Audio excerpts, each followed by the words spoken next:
Video ini diperuntukkan hanya untuk yang berakal sehat saja. Yang akalnya kurang sehat, di skip dulu ya. Karena setiap doa itu memerlukan energi. Maka ketelitian kita, perkiraan kita harus luar biasa. Kalau kita nggak punya perkiraan yang baik, maka kita setidaknya ibadah kita harus selalu kita tingkatkan. Nah, ibadah yang luar biasa inilah yang pada akhirnya akan menstok energi. Meskipun belum ada belum ada tujuan, ya kita ibadah harus bagus.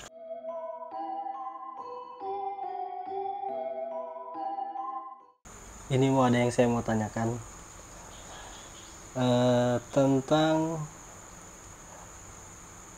doa dan energi doa itu bagaimana sih yang benar? Doa ini isu isu yang jarang sekali dibincangkan memang. Jadi doa yang ada kaitannya dengan energi. Saya secara pribadi juga jarang mendengarkan orang mengupas tentang doa dan energi itu apa kaitannya dengan energi yang untuk doa. Doa itu kan sebuah permohonan sih sebetulnya. Sebuah permohonan yang dipanjatkan kepada Tuhan yang kita yakini untuk suatu tujuan yang kita inginkan. Itulah namanya doa. Nah, kaitannya dengan energi,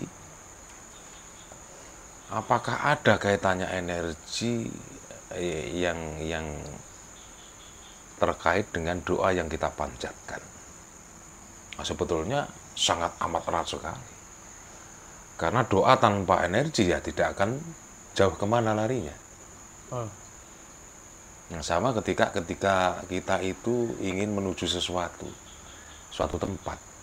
Nah, kalau kita nggak cukup energi untuk mencapai tempat itu kan, berarti kan hanya sebatas ucapan saja. Artinya tidak disertai dengan energi itu tadi, sehingga tidak akan menghantarkan kita kepada tempat yang ingin kita tuju itu. Jadi garis besarnya adalah bahwa doa itu harus ada energinya. Ya kan? Doa itu harus ada energinya. Doa tanpa energi, maka doa itu akan menjadi doa-doa kosong saja. Ya, misalkan doa yang kita panjatkan kepada Tuhan. Nah, energi yang menyertai doa kita itu seperti apa? Ya, doa dan energi yang terproses di dalam ritual-ritual atau di dalam ibadah-ibadah kita yang kita hadirkan untuk Tuhan yang kita yakini itu tadi. Makanya khusus ini kebetulan yang Muslim kan, ingin mengajukan permohonan kepada Tuhan, maka tata cara secara syariat, tata cara untuk bagaimana doa kita itu istilah umumnya bisa gampang terkabul, maka tuntunan-tuntunan itu kan sudah diberikan. Misal kalau sedang punya hajat duniawi, ada tuntutan atau tuntunan sholat malam. Nah, di sholat malam inilah proses energi itu diadakan dengan zikir yang lama, dengan melek atau begadang yang lama juga permohonan kita hadirkan.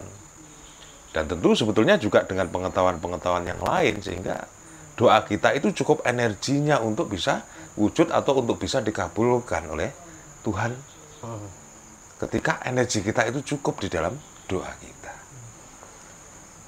Tapi saya mau nanya, ini kan energi kan terbagi dari dua, positif dan negatif. Nah, terus energi mana yang kita akan serap untuk mengeluarkan energi terhadap doa itu? Nah itu kan bergantung kepada kesesuaian keinginan. Kesesuaian keinginan. Iya toh. Lah, globalnya atau garis besarnya bahwa setiap keinginan duniawi itu bermuatan negatif. Oh, makanya sholatnya malam ya? Ya, makanya sholatnya malam. Iya. Ya, setiap keinginan yang berbau urusan kita dengan ada urusan kita dengan Tuhan yang kita yakini, maka kepositifan lah yang harus kita perbanyak. Itu sudah beda arahnya. Buat tata caranya, Pak. Nah, tata cara inilah yang diperlukan untuk menambah power doa kita, sehingga doa kita kalau kita tahu ilmunya atau tahu tata caranya, maka doa kita itu gampang terkabul. Nah, di sini sebetulnya yang bisa kita ambil kesimpulan apa? Yang bisa kita ambil kesimpulan bahwa sebetulnya doa yang kita panjatkan ini kabul dan tidaknya itu sebetulnya bergantung kepada manusianya. Potensi energinya, Pak, ya. Karena potensi energi yang kita serap dan yang kita butuhkan ini kan kita sendiri yang Tahu ya. merekanya atau yang mencarinya. Jadi sebetulnya nggak ada permohonan yang tidak dikabulkan, itu nggak ada. Kalaupun belum terkabulkan, nah, mestinya ini masih ada satu atau sedikit yang masih kurang. Kalau sudah layak, sudah cukup, sudah matching energi dan doanya yang kita panjatkan, nah ya nggak akan sedetik pun ditunda. Tuhan itu memberikan anugerah atau memberikan apa yang kita pohonkan itu dengan serta-merta. Itu kan sudah tertulis juga di dalam kitab. Jadi tidak akan pernah menunda. Kalau memang manusianya itu sudah layak mendapatkan anugerah Tuhan, itu kan nggak akan ditunda. Nah, kalau masih tertunda-tunda atau masih belum terkabul, ya maka kita harus evaluasi. Kita mengevaluasi ke dalam diri kita ini. Apakah doa yang saya panjatkan belum tepat? Apakah hal-hal yang mendukung untuk perwujudan doa ini kurang benar, atau caranya salah, atau mungkin kita kurang rajin lagi sehingga memerlukan tambahan yang lain. Nah, ini kan harus kita cari, harus dievaluasi. Makanya kalau di sini ini perkara di sini ini masalah ini loh ya. Ini kadang-kadang kita harus sabar, kita harus namanya Pak, sabar, harus rela menunggu sampai benar-benar dapat anugerah dari Tuhan. Ini kadang-kadang juga terasa salah juga. Kenapa kok terasa salah? Berarti kita nggak mengevaluasi kekurangan. Iya kan? Jadi nggak ngerti, maksudnya nggak ngerti kenapa. Selalu menuntut, Ya, kenapa kok nggak terkabul ini kenapa? Ya, dan di konteks ini mungkin yang kita kedepankan bukan soal kesabaran, enggak. Tapi soal kita harus tahu mengevaluasi atau mengkaji diri agar mengerti mana yang kurang.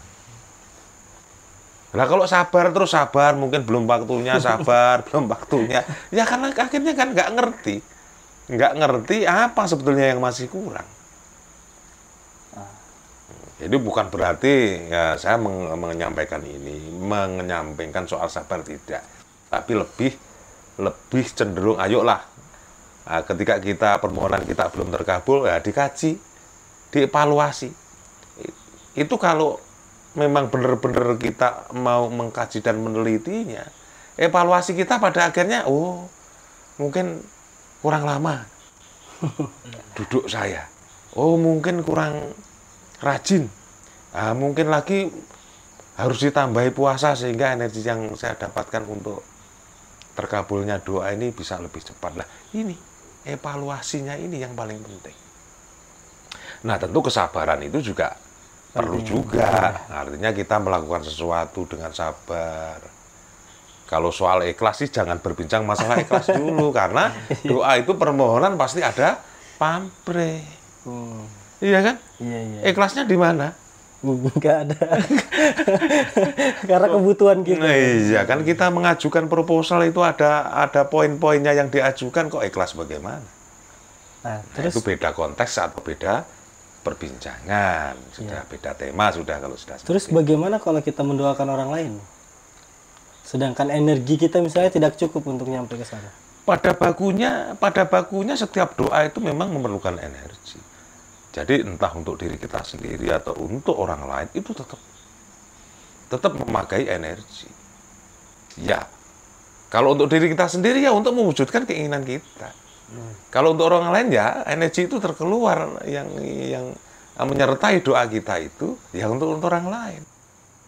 Nah, karena setiap doa ada energi yang menyertai, entah itu energi positif atau negatif, maka akan ada yang terkurangi energi kita. Tujuan duniawi misalkan, ya energi negatif kita sendiri. Akan Tapi habis. terkurangi itu kan ketika cukup, energi itu cukup untuk mewujudkan keinginan, maka dengan terkurangnya energi kita ini, kan sudah berganti dengan terkabulnya doa. Nah, ya kan artinya ada energi yang terkeluar, tergantikan dengan keinginan yang wujud, yang diinginkan ada. Tapi nggak sampai energi hidup kita keambil enggak? Nah, kalau masalah itu kita harus teliti di dalam ucapan doa kita dan di dalam menafsirkan perkiraan energi doa yang kita panjatkan itu kira-kira itu memerlukan energi besar apa tidak. Nah, kenapa seperti itu? Karena setiap doa itu memerlukan energi. Maka ketelitian kita, perkiraan kita harus luar biasa. Kalau kita nggak punya perkiraan yang baik, maka kita setidaknya ibadah kita harus selalu kita tingkatkan. Nah, ibadah yang luar biasa inilah yang pada akhirnya akan menstok energi. Meskipun belum ada tujuan, ya kita ibadah harus bagus. Terus jos. Iya. Makanya kan ada lagu-lagu puji-pujian yang dari Jawa, ada Tombowati, ada 5. Itu kan dalam proses pengumpulan energi itu. Ya, contohnya zikir yang lama, perut harus tahan lapar. Ya kan? Iya. Harus kumpul dengan orang-orang yang tahu, orang-orang yang soleh. Nah, orang soleh ini saja loh sudah punya energi di dalam dirinya. Kadang-kadang kalau kita ketemu orang tua, ini orang berwibawa betul ya. Lagi mendekat saja loh sudah kita merasakan kedamaiannya. Itu kan pancaran energi sebetulnya. Dapat juga. Dapat juga ya, ibaratkan kita gesekkan atau kita dekatkan paku ke area magnet. Ini paku kan juga akan mendapat magnet juga. Daya magnetnya itu terserap oleh paku itu. Jadi intinya tentang doa ini, entah untuk diri sendiri atau untuk orang lain, tetap harus ada energinya. Dan sebetulnya tuntunan salah satu agama, ya nggak salah satu agama sih, ya, karena nggak boleh hanya satu fokus satu agama. Jadi semua agama itu di dalam tuntunan keseharian 1 kali 24 jam. Di tuntunan agamanya itu, ini untuk semua agama, itu sebetulnya sudah cukup. Energinya itu jika digunakan untuk mendayai atau sebagai power doa yang kita panjatkan, itu sebetulnya sudah cukup. Nah, misal dari Islam, misal ya ini ya. Dalam sehari semalam itu kan diwajibkan sholat 5 waktu 17 rakaat. 5 waktu 17 rakaat itu sudah tertakar dengan rapi dan tertakar dengan tepat juga. Bahwa untuk keperluan hidup manusia di hari itu sudah cukup sebetulnya. Urusan untuk keselamatan dirinya, kesehatan, pengampunan dosanya, dari sholatnya atau tambahan zikirnya, dilaksanakan di siang hari karena siang hari nuansanya positif.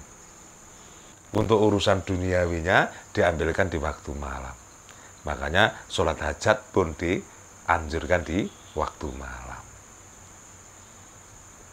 Sudah cukup sebetulnya. Nah, sayangnya yang masih sholat bolong-bolong ya masih wajar. Yang sama sekali yang tidak mau melaksanakan ini yang pada akhirnya lama-lama menggerus energi hidup. Energi untuk pemenuhan hajat hidup dan energi hidup itu berbeda. Iya, iya. Ini berbeda. Nah, kebanyakan kok ini ada doa terkabul, sedangkan puasa nggak pernah.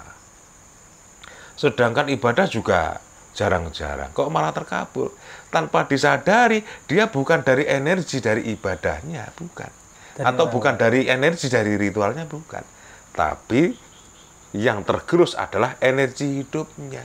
Oh. Nah, makanya banyak terjadi pendoa-pendoa itu seringkali mati muda. Karena yang tergerus untuk mewujudkan doa ini tadi sebagai daya ini loh ya, daya doanya itu tadi, itu terus-terusan mengambil energi hidupnya. Nah, akhirnya belum umur 40 tahun, belum umur 50 tahun, karena saking sukanya mendoakan orang, akhirnya kehabisan energi hidupnya itu. Berarti sebenarnya doanya sebenarnya untuk diri sendiri, ya? Yang utama adalah untuk dirinya sendiri.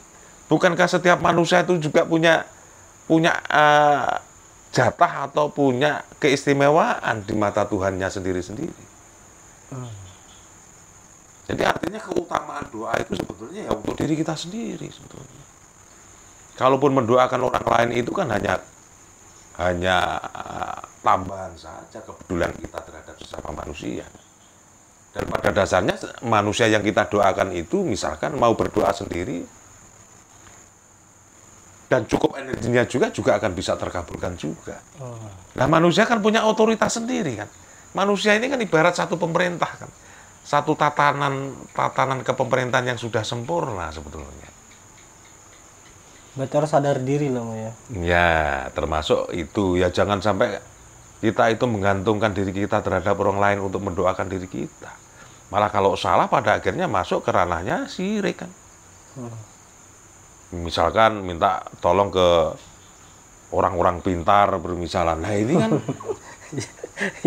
Tuhannya sudah hilang sudah akhirnya. Jadi Allah ini hilang.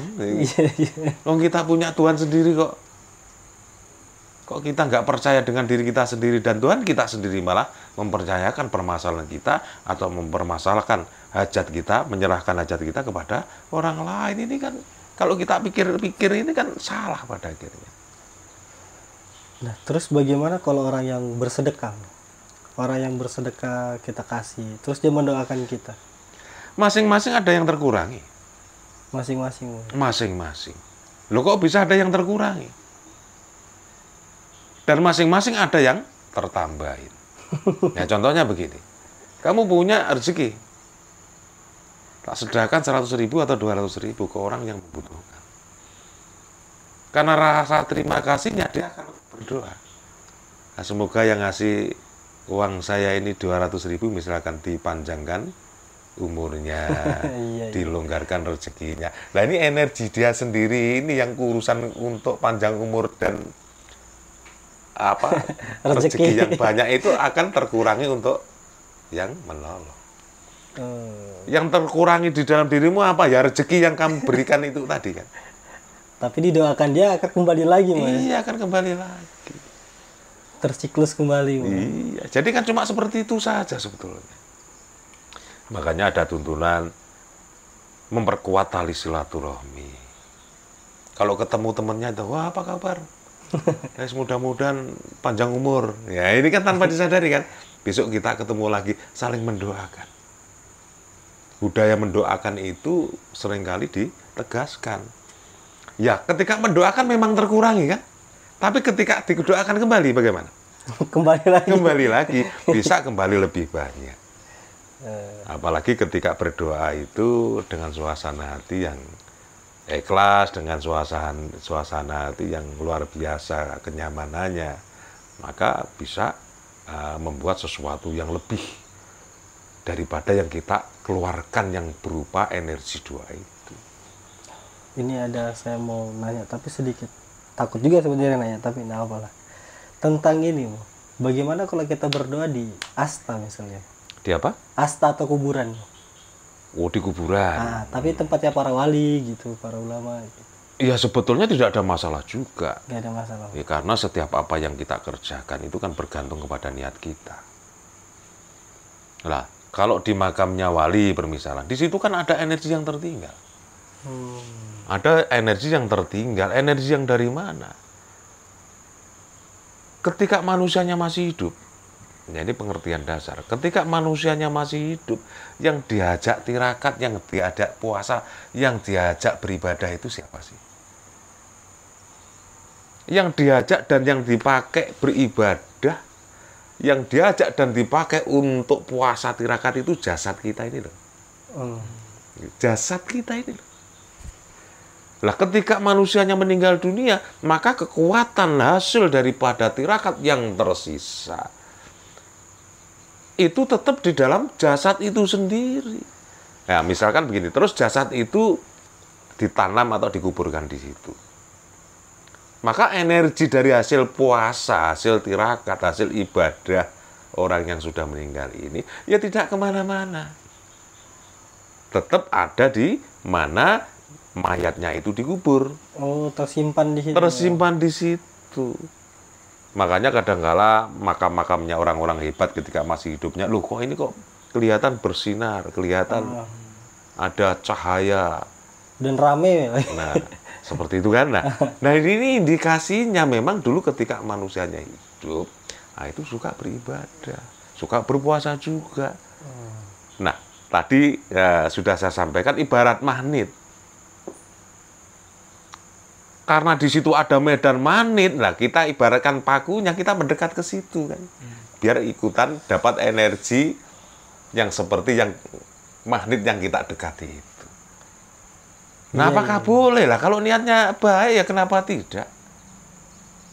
Jadi kita nggak perlu mempersulit diri kita sendiri. Boleh apa tidak? Ini loh, hati ini loh yang jadi patokan sebetulnya. Ya karena nggak tahu makanya. Ya, iya kan, harus patokan ini loh. Bukan berarti kita menyembah energi si mayat yang sudah meninggal dunia, tidak. Tapi di situ memang itu ada kekuatan yang bisa memperlancar proses terwujudnya doa kita. Ya manjatkan doa kan ya juga kepada Tuhan, bukan kepada kuburan. Nah, kita akan terbantu powernya kan, kita terbantu doanya kan. Malah sudah ada itu istilahnya. Istilah apa kalau kita melakukan seperti itu? Ngalap berkah. Iya. Dia berharap sahab atau energinya para wali yang sudah tidak ada. Kan ada itu pembahasannya sendiri. Iya. Cuma masih belum paham makanya ditanyakan kembali kan. Jadi bukan berarti kita ke makam wali atau ke makam orang-orang hebat di zaman dulu itu kita tidak diperbolehkan. Terus langsung dihukumi syirik atau sesat. Nah ini kan nggak bijaksana pada akhirnya. Belum tahu misteri apa yang ada di kuburan itu, sudah mengklaim atau sudah mencas orang lain bahwa melakukan sesuatu yang tidak baik. Baru melihat, kok itu kuburan untuk berdoa, sudah langsung itu syirik, itu nggak baik. Kalau misalkan kalau di tempat ibadah itu baik, ya ternyata malah nyolong kotak amal. Nah, ini kan kontradiksi kalau seperti itu. Berarti kan belum tentu masuk ke tempat ibadah punya tujuan baik. Belum tentu juga masuk ke area-area kuburan punya langsung berniat tidak baik atau tidak diperbolehkan. Kan nggak begitu sebetulnya. Ada apa yang kira-kira yang mau ditanya lagi? Yang gampang-gampang dipahami saja dulu. Kalau kita misalnya kan berdoa tuh maksimal 40 orang katanya. Iya.